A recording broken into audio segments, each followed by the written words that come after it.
Por 6 votos a 5, o Supremo Tribunal Federal decide: a vaquejada é inconstitucional. Crueldade contra animais. 8 meses depois, o Congresso Nacional responde, e não com um recurso, mas com uma emenda à Constituição. A vaquejada volta a ser válida. Então me diz uma coisa: se o STF é o guardião da Constituição e deu a palavra final, como é que o Congresso Nacional passou por cima dela? Passou por cima dessa decisão, passou por cima do Supremo Tribunal Federal. No tema de hoje, nós vamos abordar quem tem a última palavra sobre a Constituição: o STF, a jurisdição constitucional ou o Poder Legislativo? Nessa decisão, o Supremo declarou a inconstitucionalidade da vaquejada, como eu falei, por 6 votos a 5. E, no entanto, o Congresso Nacional reage, não com um recurso, mas reescrevendo a regra. Ou seja, ele faz uma emenda à Constituição e essa emenda à Constituição, uma vez aprovada, faz a vaquejada voltar a valer. Isso gera uma tensão entre, de um lado, a jurisdição constitucional e, de outro lado, o poder legislativo. Você está vendo aqui o Congresso promulgando, através das suas mesas, a emenda que libera, que aprova, que valida a vaquejada. E a questão é: quem dá a última palavra? Os 11 ministros do Supremo Tribunal Federal ou o Congresso eleito? O que está em jogo aqui não é um vídeo sobre falar de bois. A ideia não é falar sobre a vaquejada em si. O que está em jogo aqui é a legitimidade para dar a última palavra sobre a Constituição, se cabe a 11 ministros ou se cabe a representantes eleitos por milhões de brasileiros. O que eu quero que você entenda é que nos próximos 10 minutos você vai ver que a resposta aqui não é óbvia. A resposta aqui não é apenas o Supremo manda e todos os demais devem obediência. Eu também não estou dizendo que o Supremo não manda. A gente vai fazer o debate aqui. Eu quero que você pense na democracia como um jogo. Os jogadores são os agentes políticos, o Congresso, o presidente da República. O manual de regras é a Constituição e o árbitro é a jurisdição constitucional. Esse é o cenário que eu quero que você entenda. E os jogadores reescrevem o manual. Isso vale?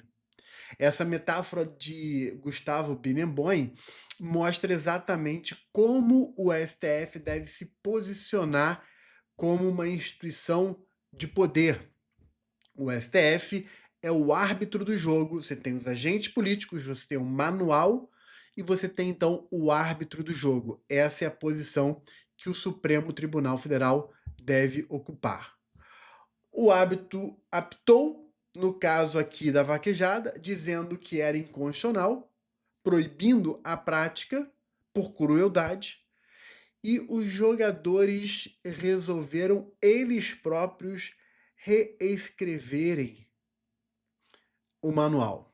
Ou seja, eles fazem uma emenda à Constituição, mudando na Constituição aquilo que o Supremo entendeu como indevido.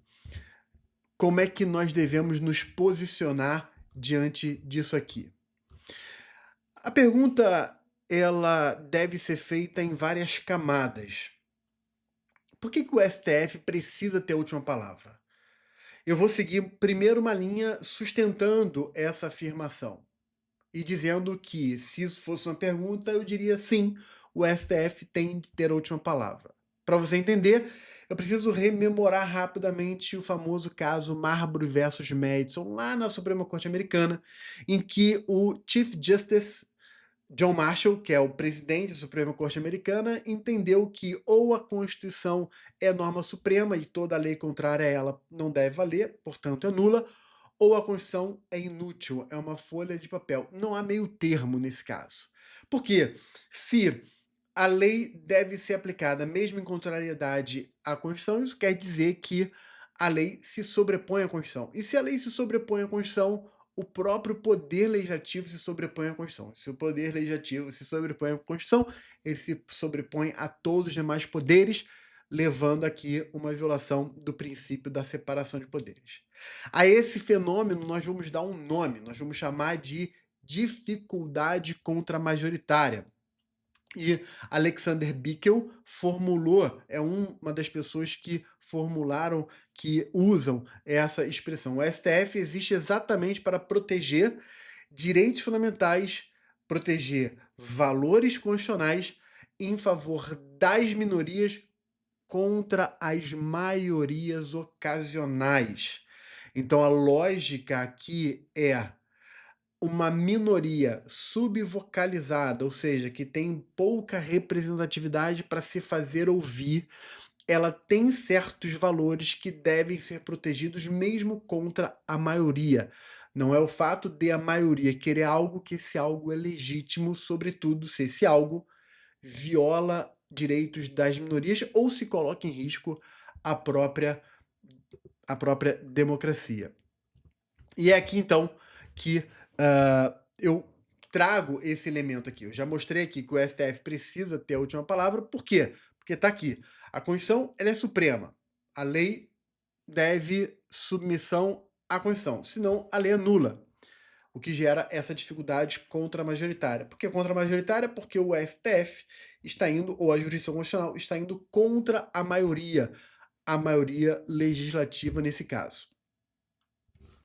Na ADI, o Supremo vai dizer o seguinte, nessa ADI aqui 27927, em que o Supremo julgou uma questão relacionada a foro, o Supremo tinha declarado determinada hipótese de privilégio de foro como inconstitucional, o Congresso fez uma lei restaurando esse privilégio, e o Supremo, então, através aqui do ministro Sepúlveda Pertence, vai dizer o seguinte: lei não pode impor uma interpretação da Constituição.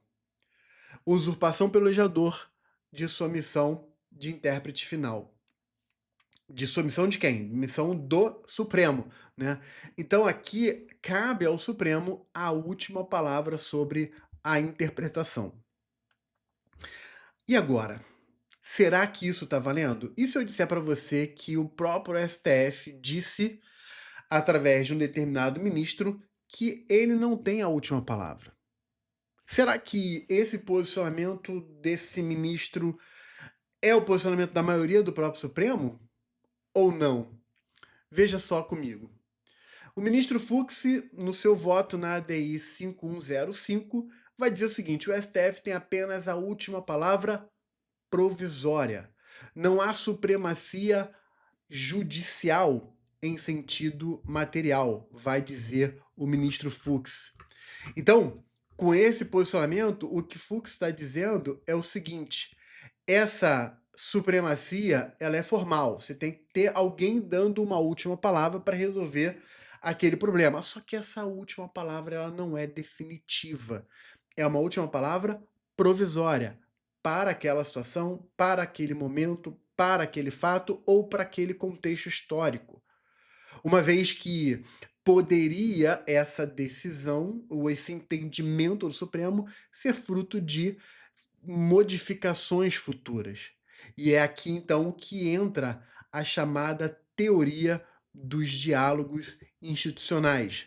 Por essa teoria, que é bastante extensa, o Supremo ele não se coloca como o último intérprete definitivo, mas se coloca como um verdadeiro articulador, um verdadeiro coordenador do debate público. Então, por exemplo, na ADPF que o Supremo julgou sobre pessoas em situação de rua, né? É errado falar moradores de rua porque rua não é morada, né? Então são pessoas em situação de rua.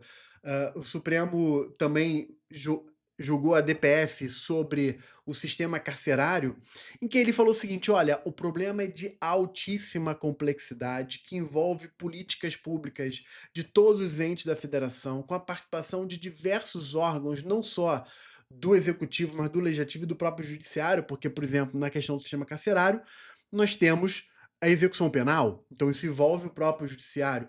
Então, o STF não teria uma expertise prática, ele teria um déficit de expertise para ele formular a política pública. Quando eu falo déficit de expertise, eu estou dizendo que o STF ou os ministros do STF, eu não estou pensando nos 11 ministros de hoje, eu estou pensando em qualquer 11 ministros de qualquer época, ok? Isso não é uma análise subjetiva das pessoas, né? Esses ministros, eles não têm formação, por exemplo, em ciência para julgar uma questão de biologia, de medicina, não tem formação na área de segurança pública, na área de habitação, no sistema habitacional, enfim. Então eles se colocam como verdadeiros articuladores, chamando para o palco os diversos atores políticos para que, através dessa articulação, políticas públicas, decisões possam ser tomadas. Então, com a posição de um articulador institucional, o STF ele acharia uma terceira via, ao invés de ficar naquele debate sobre quem deve ter a última palavra. Na verdade, essa última palavra, entre aspas, deveria ser construída através do diálogo institucional, ok? Agora, eu preciso ser honesto para dizer que nem todo mundo no Supremo pensa assim. Mas vamos lá. Olha o que eu botei aqui na sua tela. O legislativo superar a corte é desenho institucional no mundo inteiro. Então, no Brasil, nós temos essa figura da reação, da superação legislativa, o chamado override, né? Ou seja, é superar. As instâncias políticas podem se autocorrigir. Nesse caso, quando o Supremo decide uma coisa e o Legislativo vai lá e faz uma emenda mudando a Constituição, desde que não viole cláusula pétrea, é possível, ok? Nesse caso, o Legislativo ele está superando o Supremo. Agora, no Canadá, por exemplo, tem a eita, quase que não sai. Notwithstanding Clause, que é a cláusula não obstante, né? A gente está falando rápido aqui, a língua deu aquela travada, né? A cláusula de não obstante, ou seja, não obstante um posicionamento do Poder Judiciário, o Parlamento pode blindar uma lei de um período de 5 anos da revisão judicial. Nos Estados Unidos, as emendas à Constituição 11ª, 16ª, 16ª reverteram decisões da Suprema Corte, por exemplo. Então, com isso, eu estou mostrando para você que não é uma questão só do Brasil, é uma questão que eu trouxe aqui Canadá e Estados Unidos, mas isso acontece em vários países europeus e, de forma geral, é um problema que repercute no direito comparado. A pergunta errada é: quem vence? Essa é a pergunta errada. A pergunta certa é: qual é o desenho correto? Qual é o desenho institucional? E quais são os limites dessa reação legislativa? Aqui nós temos dois caminhos, dois controles. Vamos imaginar que no primeiro caminho o Supremo ele firmou um determinado entendimento, o Congresso quer se manifestar contra esse entendimento e o Congresso vai lá e faz uma emenda à Constituição superando a posição do Supremo, que é exatamente a linha que a gente vem falando até agora. Esse é um caminho. Um segundo caminho seria o Supremo decide, firma um entendimento e o Congresso Nacional faz uma lei para superar o entendimento supremo. Veja que aqui os instrumentos que o Congresso Nacional usou são dois instrumentos diferentes. Um instrumento seria a emenda, outro instrumento seria a lei. E aí, nesse caso, por emenda, isso muda o próprio parâmetro da Constituição, porque mudou a Constituição. O STF deve deferência, deve respeitar, desde que isso não implique uma violação de cláusula pétrea, artigo 60, parágrafo 6º. Ou seja, é legítimo o Congresso Nacional mudar a Constituição através de uma emenda, mesmo que seja de forma contrária ou antagônica a uma posição anterior do Supremo. É legítimo, faz parte do jogo democrático. O que ele não pode é violar a cláusula pétrea. Isso ele não pode. Aí ele tem que respeitar a cláusula pétrea. E aí o Supremo pode ele próprio analisar a emenda se ela tiver contrária à cláusula pétrea, ok? Agora, e se for por lei? O Supremo, o ministro Fux, nesse caso, usou a expressão leis in your face. Esse leis in your face é jogar na cara, é no sentido ruim, né? Jogar na cara, né? Essas leis, porque elas são contrárias à oposição do Supremo, elas nascem com uma espécie de presunção de inconstitucionalidade, cabendo ao legislador o ônus de provar que os pressupostos mudaram. Ou seja, os pressupostos que levaram o Supremo lá atrás dizer que aquela lei é inconstitucional, esses pressupostos mudaram e, portanto, agora essa nova lei que ele Congresso está fazendo, ela é válida, ok? Opa, eu terminei mexendo muito aqui na tela. Vamos lá. Então, o Supremo é o intérprete último, mas ele não pode se colocar como intérprete único. Ele é último, mas não é o único. Se ele não é o único, mas é o último, então cabe a ele essa posição institucional de adotar o modelo de diálogos ou diálogos institucionais, em que a decisão do Supremo é uma última palavra provisória e, simultaneamente, um convite para o diálogo institucional. Agora, eu preciso registrar que há divergência supremacista no próprio Supremo. Quando eu falo divergência supremacista aqui é no sentido de uma postura favorável à supremacia do poder judiciário e do poder e do STF como órgão culpa do poder judiciário. Quando eu falo supremacista, que tem quem defenda esse posicionamento, eu estou fazendo uma referência não a pessoas singularizadas, mas olhando institucionalmente, até porque nós temos figuras no Supremo brasileiro, na Suprema Corte Americana, em tribunais constitucionais que adotam posturas semelhantes a essa. Então, não é uma crítica no plano subjetivo pessoal, é uma análise objetiva institucional, ok? E agora, o que importa? O que a banca cobra desse tema? Então, eu quero que você anote aí. O STF como última palavra provisória, a ideia de reação, superação legislativa, através de uma emenda à Constituição como um instrumento viável dentro do jogo democrático, desde que não viole cláusula pétrea. Se for uma emenda ou se for uma lei, os contextos mudam, porque a emenda muda a própria Constituição, respeitando o 60 parágrafo 4º, que é a cláusula pétrea. Já a lei, se ela for contrária à posição anterior do Supremo, o legislador tem o ônus de provar que os pressupostos mudaram e que a lei é válida, ok? No caso lá do foro por prerrogativa, que foi invalidado pelo Supremo, depois foi feita uma lei restaurando isso, o Supremo entendeu que essa lei seria contrária à própria Constituição e contrária à própria interpretação. Na vaquejada, nós temos a emenda gerando esse efeito backlash.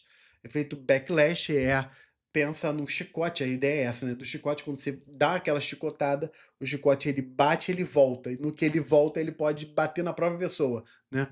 Então, o efeito backlash é isso, né? O Judiciário, o Supremo, faz uma ação que gera uma reação contrária, né?